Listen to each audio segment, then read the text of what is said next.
L'encre de l'âme, le serment de Dieu. Quel genre de personne était Jésus? Il n'était pas un pécheur qui avait hérité du sang d'Adam. Il est venu dans ce monde en tant que fils de Dieu sans aucun péché. Car Dieu a tant aimé le monde qu'il a donné son Fils unique, afin que quiconque croit en lui ne périsse point, mais ait la vie éternelle.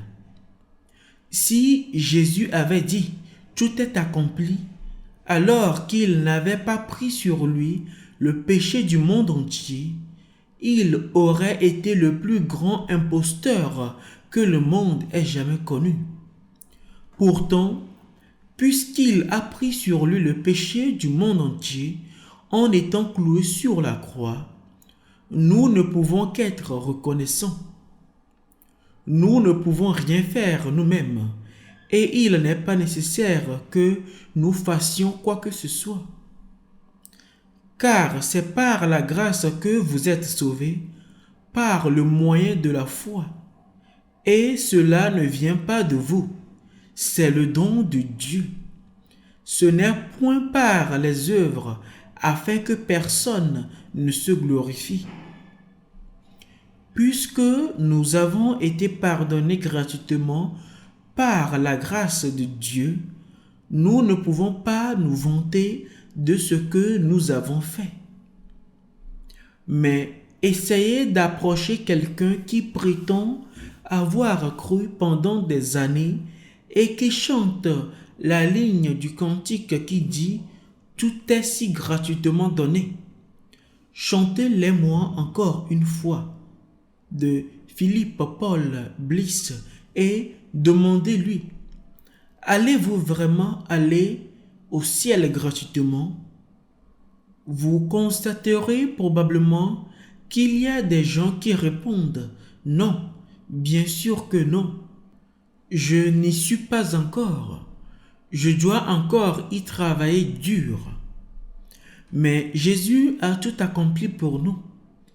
Tout ce que vous devez faire, c'est laisser votre cœur avoir confiance dans le fait qu'il a tout fait.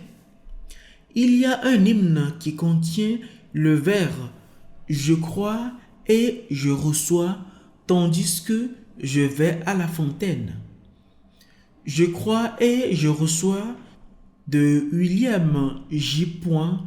Kirkpatrick. Mais il n'y a pas d'hymne qui dise « À partir de maintenant, je vais décider de changer mes habitudes, tandis que je vais à la fontaine. » En effet, la loi établit souverain sacrificateur des hommes sujets à la faiblesse, mais la parole du serment qui a été fait après la loi établit le Fils, qui est parfait pour l'éternité. C'est Dieu qui fait le serment. Mais moi je vous dis de ne pas jurer du tout, ni par le ciel, car il est le trône de Dieu, ni par la terre, car elle est son marchepied, ni par Jérusalem, car elle est la ville du grand roi. Seul Dieu est qualifié pour faire un serment. Dieu a fait un serment éternel pour nous. Nos serments de foi sont inutiles. Il vous suffit de vous tenir sur le rocher qu'est Jésus et de croire ce qu'il a accompli. C'est comme le dit l'hymne. Je me tiens sur le Christ, le rocher solide. Tout autre terrain n'est que du sable qui s'enfonce. Mon espoir est construit sur rien de moins par Edouard Motte. Jésus a accompli la tâche d'obtenir la rédemption éternelle. Avant de penser à nous ou au monde ici, vous devez d'abord penser à vous-même.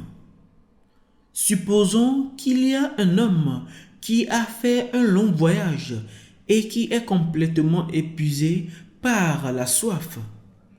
Dans cette situation, dirait-il, s'il vous plaît, donnez-nous de l'eau? Ou dirait-il, s'il vous plaît, donnez-moi de l'eau?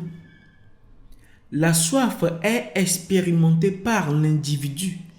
Elle n'implique pas les autres personnes qui l'entourent. Il en va de même pour nous lorsque nous nous tenons devant Dieu. Ce n'est pas le groupe, mais l'individu qui doit recevoir la vérité éternelle que Dieu a accomplie.